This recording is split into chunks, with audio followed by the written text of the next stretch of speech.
Sor Patrocinio fue una figura histórica del siglo XIX muy importante, que se le ha tenido relegada y olvidada. Y hay dos notas características en ella.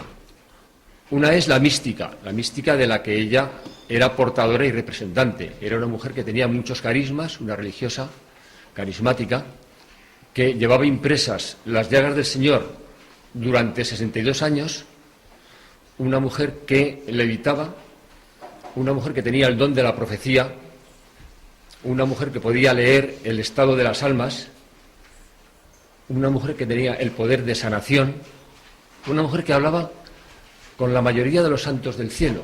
Normalmente hablaba con la Virgen, con San José, con el Señor, con el Arcángel San Miguel, con el Ángel de la Guarda, pero con frecuencia aparecía también Moisés, David, San Francisco de Asís, Santo Tomás y multitud de santos. Ella tenía barra libre, carta blanca, para hablar con todos los personajes del cielo. Es una mujer que recibía visitas continuas de las almas del purgatorio. Las almas del purgatorio se le aparecían y le pedían intercesión por ellas. Le pedían misa, rosarios, oración, sacrificios. Y otras, cuando salían del purgatorio, se le aparecían para darle las gracias. Así pasó concretamente con su madre. Su madre la persiguió prácticamente a muerte durante toda su vida. Era una cruz que tenía ella. Su madre murió y fue al purgatorio. No se condenó por la oración continua que hacía su hija. Y a los 9 años salió del purgatorio y se le apareció para darle las gracias. La otra característica es que una mujer muy influyente en política en su siglo. El siglo XIX fue un siglo muy convulso. Empezó con la guerra de la independencia, terminó con la guerra de Cuba y Filipinas, hubo 3 guerras carlistas, hubo también la guerra de África del año 58, hubo muchos pronunciamientos, levantamientos militares, Isabel II fue destronada, luego hubo la restauración. Ese siglo se caracteriza porque hay 2 partidos políticos o 2 fuerzas políticas. Una, los carlistas, que representaban a Carlos VII, al hermano de Fernando VII, que representaban el Estado tradicional católico, y los otros eran los liberales que pretendían un Estado laico donde el trono no favoreciera a la Iglesia. Entonces, la reina Isabel II era la reina de este Estado laico. Entonces, se ha hablado mucho de ella. Se ha llegado a decir que era masona. Bueno, pues yo voy a hacer una puntualización sobre este extremo. La reina Isabel II no hacía nada sin encomendarlo antes a las oraciones de Sor Patrocinio. Sentía verdadera devoción por Sor Patrocinio. Cada vez que nacía un hijo suyo, lo bautizaba, lo encomendaba a Sor Patrocinio y lo ponía bajo la protección de la imagen de la Virgen que recibió Sor Patrocinio en una aparición que es la Virgen del Olvido, Triunfo y Misericordia. Esta reina visitaba a Sor Patrocinio al convento, a la comunidad, porque Sor Patrocinio era una monja de clausura. Entonces no salía del convento salvo para ir al destierro o para ingresar en prisión. Esta reina era muy devota, muy religiosa, y tenía por confesor nada menos que a San Antonio María Claret. San Antonio María Claret fue canonizado santo en el año 1850, fue el fundador de los claretianos, fue arzobispo de Santiago de Cuba y era el confesor de la reina Isabel II. Isabel II, cuando terminó la guerra de África en el año 1860, hizo una acción de gracias ante la Virgen del Olvido, Triunfo y Misericordia, en la que participó todo su gobierno. Entonces la han acusado de masona. Isabel II escribió una carta al Papa Gregorio XVI para que canonizaran a Sor Patrocinio, porque ella la consideraba una santa. Porque es que salió en el foro que tenemos de amigos de la Pardina, pues salieron unos comentarios, porque si era masónica, tal. Yo creo que hay un poco de confusión, y que es una injuria decir que esa reina, que precisamente Dios escribe derecho con renglones torcidos. O sea, ¿cómo es posible que nosotros, que en principio estaríamos a favor de un Estado tradicional en el que se recogiera la doctrina cristiana, en el que los gobernantes fueran católicos, cristianos, que duda cabe que estaría con Carlos VII, con los tradicionalistas? Y en este caso los liberales estaban encabezados por la reina Isabel II, y toda la masonería estaba ahí metida. Los masones defendían el Estado liberal, el Estado isabelino. Pero, en cambio, Isabel era profundamente religiosa, tal es así que llegaron a destronarla en el año 68, cuando la gloriosa, y se tuvo que ir desterrada. Y sufrió también un atentado muy grave. Entonces, yo esto lo voy a leer para recurrir a las fuentes y que no creáis que es de mi cosecha, que tengo una obsesión contra o a favor de la masonería. Nos dice: acusarla de complicidad en el horrendo atentado de regicidio contra mi propia persona real que cometió un infeliz sacerdote. Se refiere al cura Merino, que luego fue ajusticiado, fue muerto por el garrote vil. Dice: pero ni esta calumnia inaudita, ni las demás que fraguaron contra ella las logias masónicas, alteraban su paz interior. Alteraban la paz interior de Sor Patrocinio. Y sigue. Esta carta se escribió al Papa, Contra ella se ha dicho todo lo malo que decir se puede, pero todo fue urdido por los emisarios del maldito Satanás. Así como los primitivos cristianos echaban a los gentiles la culpa de cuantas desgracias ocurrían, así también los masones, si se encendía en España la guerra civil, si caía un ministerio y se atentaba contra mi real persona, si se daba algún puesto a algún personaje, enseguida gritaban por medio de la prensa impía: son cosas de la monja Sor Patrocinio. Y yo protesto delante de Dios y de los hombres que ella jamás tuvo parte en tales cosas, ni se mezcló nunca en cosas de gobierno ni de política. Esta mujer nunca se mezcló en política. Ella era una, pobre monja que nunca se mezcló en política. Es un caso muy parecido al de Sor María Jesús de Ágreda, que nunca salió del convento. Sin embargo, ¿qué ocurrió? Que Carlos IV estaba siempre pendiente de ella. Hacía caso a todo lo que decía. Tuvo una correspondencia de más de 500 cartas. Cada vez que entraba en batalla, que había un problema nacional, lo consultaba con la madre Sor María Jesús de Ágreda. Bueno, pues cada vez que en España había una guerra, Isabel II tenía que tomar una decisión, pedía oraciones a Sor Patrocinio, que no quiere decir que Sor Patrocinio le dijera las medidas políticas que debía de tomar, sino que ella hablaba con Sor Patrocinio, iba a verla al convento, hablaba con ella y le pedía que rogara, y normalmente salían favorecidas todas las causas. Pero, ¿qué pasó? Que la prensa, los enemigos, los liberales, tal, pues interpretaron como que esta monja y San Antonio María Claret eran piezas claves que influían en política y que trastocaban toda la política, mientras que quien trastocaba la política verdaderamente era la religiosidad, los principios religiosos que tenía Isabel II, que vuelvo a repetir, de ninguna manera era masónica. Entonces yo voy a comentar cómo mi encuentro con Sor Patrocinio. Resulta que estuve viendo unos programas de televisión, Historia de España, muy bien hechos, muy bien recreados, que empezaban por la prehistoria, luego iban con los íberos, los celtas, los romanos, los visigodos, los árabes, la Revolución Francesa. Y al llegar Isabel II, oí el siguiente comentario en televisión. Dice: esa reina, literalmente dijeron esto, esa reina rodeada de curas reaccionarios y monjas milagreras. Digo, ¿qué es esto? ¿Qué es esto? Vamos a ver. Y entonces empecé a tirar del hilo. Curas reaccionarios, solo había uno. Antonio María Claret. Monjas milagreras, solo había una. A través de ella el cielo hacía milagros. Pero en toda la serie no explicaron quién era Sor Patrocinio, las monjas de las llagas, sino que se limitaron a despreciarla sin informar más. Todo esto en la televisión. Paralelamente, ese mismo día, daba una noticia a la prensa y a la televisión sobre Marilyn Monroe. Conocéis todos quién es Marilyn Monroe, ¿no? Bueno, pues resulta, es un detalle, que habían descubierto una película porno de ella que la había comprado un magnate americano por $500 millones. Entonces la ponían como ejemplo a seguir ante toda aquella juventud que quisiera luchar y conseguir algo en esta vida. Es decir, exaltan a una mujer fiesta y sin embargo rechazan y esconden a otra de virtudes. Eso, una prensa y unos medios de comunicación. Cuando queréis enteraros de las cosas, usad el sentido común e ir a las fuentes, porque os llevaréis una sorpresa.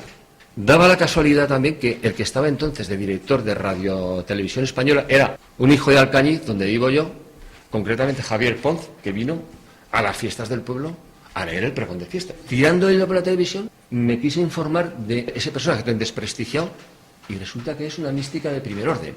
O sea, es una mística que si estuviera aquí en la Pardina y conocierais su vida, pues vamos, estaríais todas encantadas. Porque ¿qué nos gusta de ver? Pues eso, las apariciones, que te hablen de apariciones. Ella se aparecía constantemente. Ella, los personajes celestes, continuamente hablaba con ellos. ¿Qué nos gusta de ver? Pues la levitación, pues quién habla de las almas del purgatorio. Pasaba lo mismo que a María Sima, que hablaba con las almas del purgatorio. Sor Patrocinio procedía de una familia hidalga noble. Tenía todo lo que quería esa mujer. Su padre era un alto funcionario real. Cuando ingresó en el convento para hacer el noviciado, fue patrocinada por una tía suya, la marquesa Santa Coloma. Característica de ella que me llama mucho la atención, y era su gran belleza. O sea, era una belleza de su época. En el siglo XIX, pues claro, había prensa ya, y a final de siglo ya pues se desarrolló el ferrocarril, el telégrafo, la fotografía, ahí ya le hicieron fotos. Entonces, enseguida circuló la noticia de la belleza de esta mujer. Era mujer, entonces el canon de la belleza era una mujer alta, rubia. Bueno, no era tan bella como mi mujer y las cursillistas presentes, ¿eh? Eso que vaya por delante, ¿eh? Bueno, pero bueno, en aquella época marcaba el canon de belleza. Llama la atención un libro de Pedro Voltes y dice que Espronceda y Larra, dos poetas famosos del romanticismo español de aquella época, estaban locamente enamorados de ella. Ya les dio plantón. Pero con quien su madre quería casarla era nada más y nada menos que con don Salustiano Olózaga. Olózaga llegó a ser presidente del gobierno.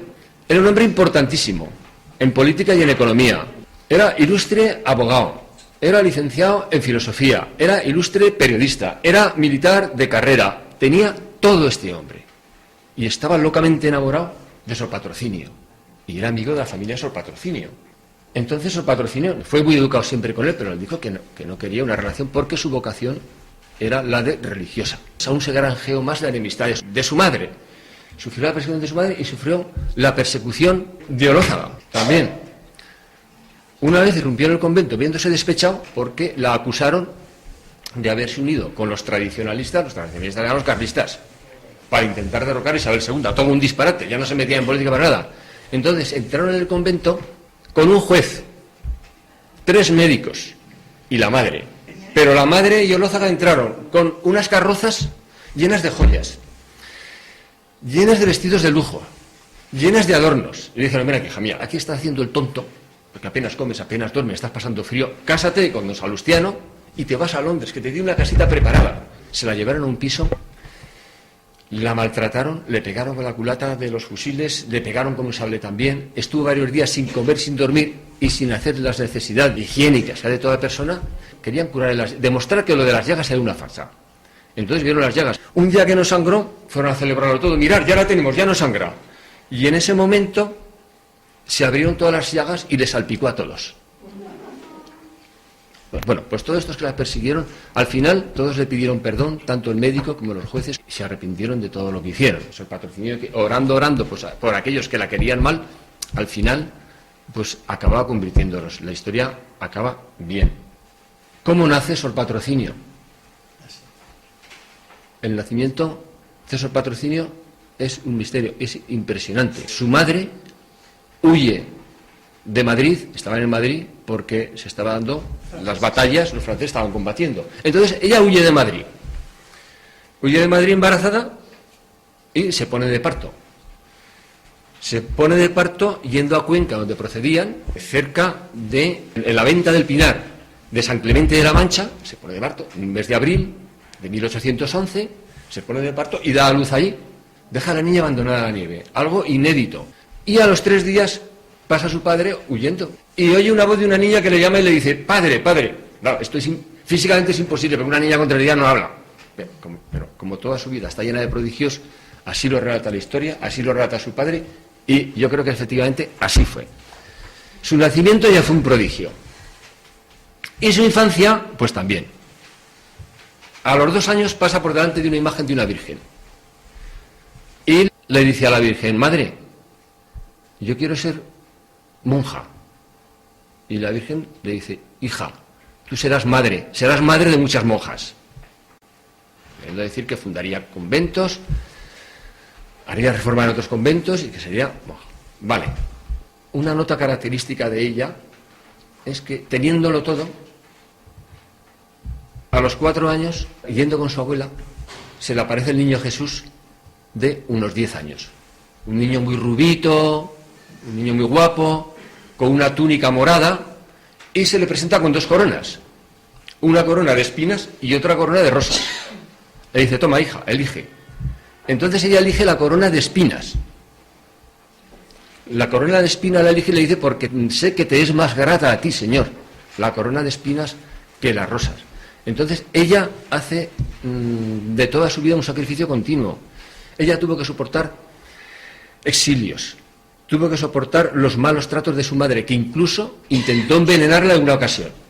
En una ocasión le presentó un plato de comida envenenado, una tortilla envenenada, entonces lo vio un criado, se la quitó y se la dio al gato, y el gato murió al instante. Sor Patrocinio tuvo que sufrir tremendas palizas que le daba el demonio, y desde luego sufrió los estigmas, porque le dolían, y estuvo 62 años con ellos.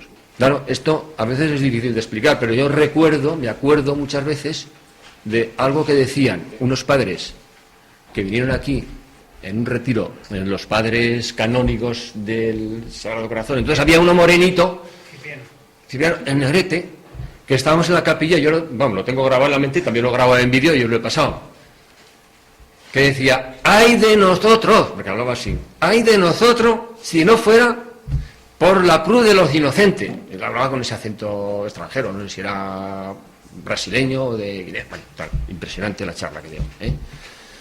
Porque de alguna manera, tanto mal que hay en el mundo, gracias a esa cruz de los inocentes, de alguna manera la balanza, la justicia divina, viene compensada. Él vino a explicar eso.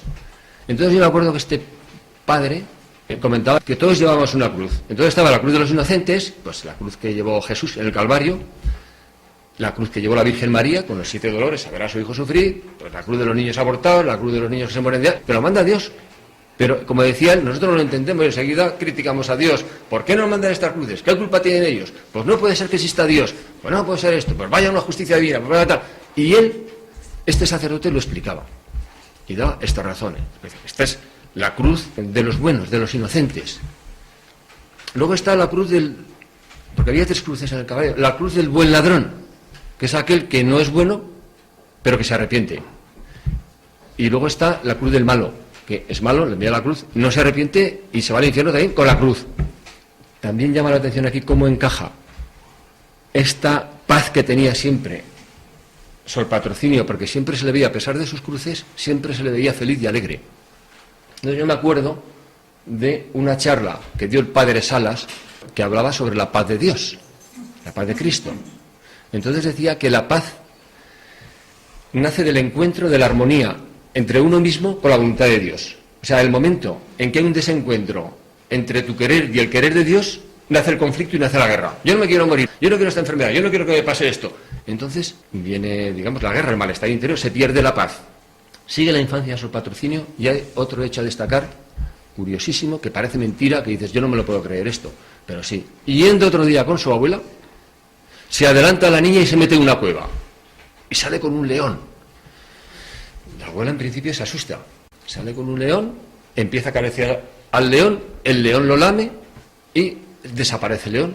Entonces la abuela se queda anonadada y da testimonio de este hecho, de la aparición del león, en una zona donde no había leones, ni había habido nunca leones, ni se volvió a ver más leones. Entonces, consultando, el doctor Forment, que es un teólogo catalán, los catalanes a lo mejor conocéis, comenta que sí, el león representa un poco a Cristo. Está el león de Judá, que habla el Génesis, que cristalizará en la venida del Mesías de Cristo, y está el león del Apocalipsis, que es quien abre el libro de los 7 sellos. O sea, tiene una explicación lo del león, no está ahí por casualidad también. Sigue creciendo la niña y se le aparece otra vez la Virgen y le dice, mira, yo quiero ser religiosa. Entonces la Virgen, pues de alguna manera, ya la hace religiosa, aunque no entre en un convento. Y le dice, tú te vas a dedicar a mí, y ya se consagra a la vida religiosa. Cumple 15 años. Cumple 15 años, ingresa en la orden de las Comendadoras de Santiago. La patrocina su tía, la marquesa Santa Coloma. Está ahí 2 o 3 años y dice, esta orden para mí no es la adecuada. Yo quiero otra más estrecha. De más mortificación, de más penitencia, de más oración. Ella era una gran admiradora de María Jesús de Ágreda y se mete en la orden de la Inmaculada Concepción. Cuando toma los hábitos, aparece San María Jesús de Ágreda, aparece Santa Inés, aparecen muchos santos, le cortan las trenzas y le cambian el nombre. Su nombre era Dolores Quiroga y Capopardo. Entonces, en vez de Dolores, la llaman la hermana Rafaela. La hermana Rafaela para que contara con la protección del arcángel San Rafael. Bien, pero la Virgen se le vuelve a aparecer y le cambia el nombre. Y dice, no, tú te llamarás Patrocinio, Sor Patrocinio, porque vas a contar con mi protección. Entonces pasaron a llamarla Sor Patrocinio. Está en el convento. Al poco tiempo de estar, recibe la impresión de la primera llaga. ¿Qué pasó? Estaba en el coro y se le aparece Cristo precedido con una cruz. Entonces la queda mirando y en ese momento de arrobo la señala con la mano y le envía como un haz de luz y fuego que le prende el costado. Lo relatan como algo físico. Recibe como una lanzada y lo mantiene oculto. Pero a los pocos meses, en presencia de Sor Pilar, la hermana superior, y de otra hermana, ya recibe los estigmas en las manos, en la frente y en los pies. Y ya seguiría con ellos hasta el final de sus días. ¿Qué ocurre cuando ella está en el convento? El demonio no puede soportar la vida de esta santa y solo hace que atemorizarla. Sufre continuos ataques del demonio, como pasó también con el Padre Pío. Acordaros del Padre Pío, que tenía los estigmas también y que recibió muchos ataques del demonio. Entonces, el demonio empezó infestando, contaminando el convento donde vivía. ¿En qué consistía esto? Pues consistía en que el suelo se movía, crujía, las puertas se golpeaban y cerraban, los muebles se caían, los jarrones se rompían, el demonio perturbaba la paz del entorno y ya luego pasó a la acción. ¿Y en qué consistió la acción? En agresiones físicas, verdaderas palizas y bofetadas, verdaderos moratones y equimosis que le salían por todas partes.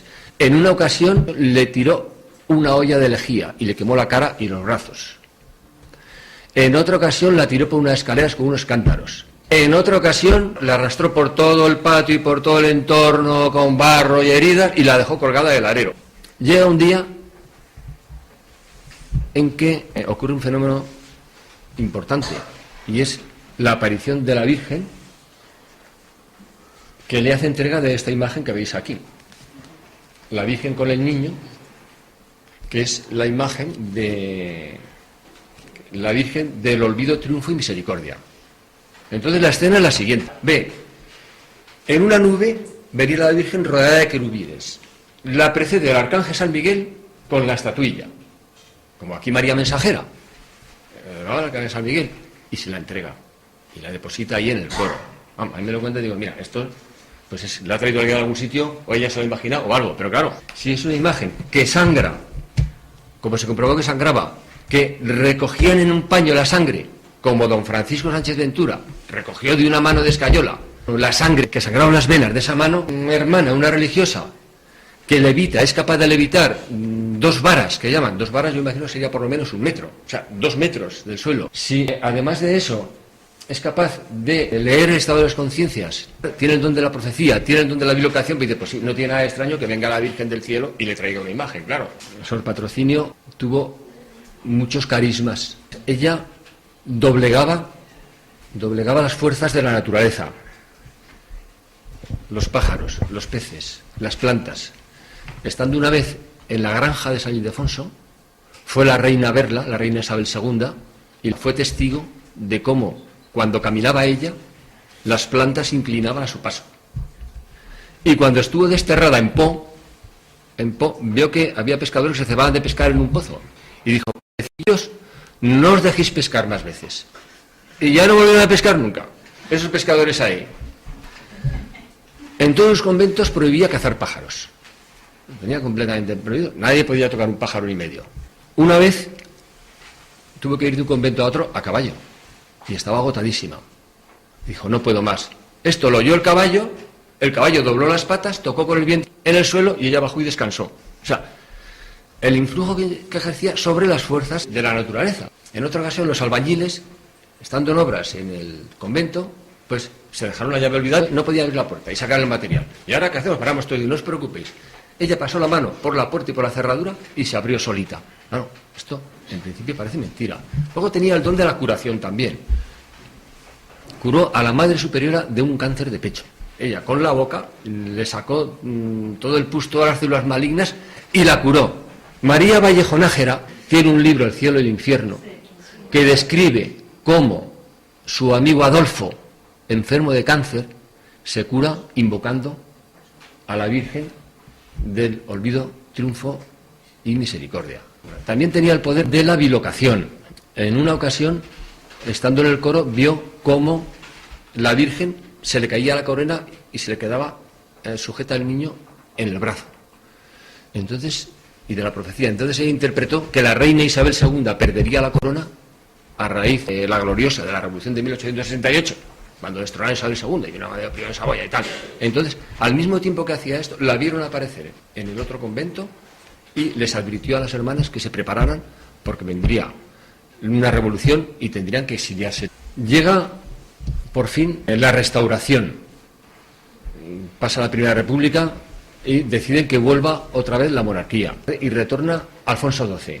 Y Alfonso XII, de niño, había ido con su madre a ver a Sor Patrocinio y sentía gran admiración por Sor Patrocinio. Lo mismo, su madre Isabel II había ido con su madre, con la regenta María Cristina, a ver a Sor Patrocinio al convento. O sea, la Casa Real liberal, por llamarla de alguna manera, tenía verdadera predilección por Sor Patrocinio y por la vida religiosa, aunque estuvieran rodeados de fuerzas políticas que eran hostiles. ¿Qué ocurre con el tema de la obra que ella hizo? Porque, claro, una persona que tiene todos estos dones, todos estos carismas, algo tendría que dejarnos, ¿no? Porque si hay videntes, si son videntes y luego no dejan nada, pues dudas si eso es de Dios o no es de Dios.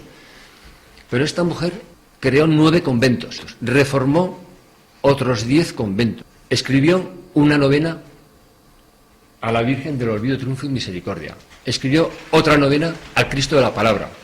El Cristo de la Palabra es un Cristo que hablaba con Sor Patrocinio. Es un cuadro pintado, una imagen de Cristo en un cuadro, que hablaba con ella y sangraba. Me recuerda un poquito esto de la Madre Raffles también, con la sangración, porque también era coetánea de la Madre Raffles, Sor Patrocinio. Cuando muere Sor Patrocinio, aparece un perfume sobrenatural en todo su entorno. Entonces, todos estos datos,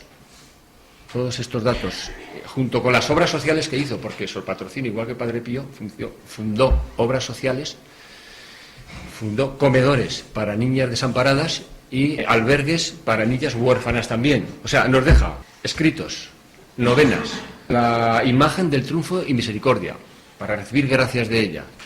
Nos deja los conventos y nos deja las obras sociales. Para mí, esta mujer es de Dios.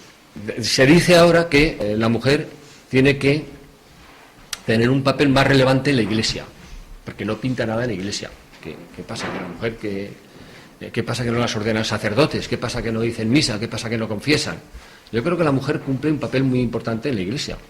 Yo veo que quien llena las iglesias son mujeres. Mirad aquí mismo la Pardina, quien llena la Pardina verdaderamente sois vosotras, son mujeres. Quienes ayudan en las iglesias a planchar, a lavar, a limpiar todo, pues suelen ser las mujeres. Quienes desarrollan las catequesis en las parroquias normalmente son las mujeres. Quienes educan a los niños en las familias en la fe generalmente son las mujeres. Yo debo mi conversión a mi mujer. San Agustín debió su conversión a su madre, que tanto oraba con él. No es que me esté comparando con San Agustín, pero desde luego yo veo que la mujer es como la savia que hace que el árbol de la Iglesia florezca. La mujer hace mucho ya en la Iglesia. Lo que pasa es que mentalidades modernistas no ven el papel que juega la mujer en la Iglesia. Juega un papel en la Iglesia lo mismo que juega en la familia. La mujer es quien sostiene la familia, es quien pare los hijos, quien los engendra, los amamanta, quien les da de comer, antes les hacía la ropa, se encargaba del huerto, administraba los ahorros, arreglaba la casa, los educa, era todo. La mujer es al individuo como es a la familia, como es a la sociedad y como es a la Iglesia.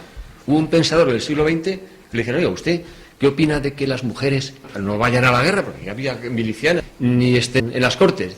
Dijeron: entonces, para trabajar por el país, las mujeres hacen mucho más trabajando en la sociedad, en su caso familias, que corruptas en las cortes y en la vida militar, que era un golpe aquí y otro golpe allá. Doy por terminada la charla, la introducción. Es un personaje extraño, bueno, extraño, por lo menos poco conocido, pero yo creo que merece la pena y es, digamos, de los nuestros. Es pardinera esta mujer.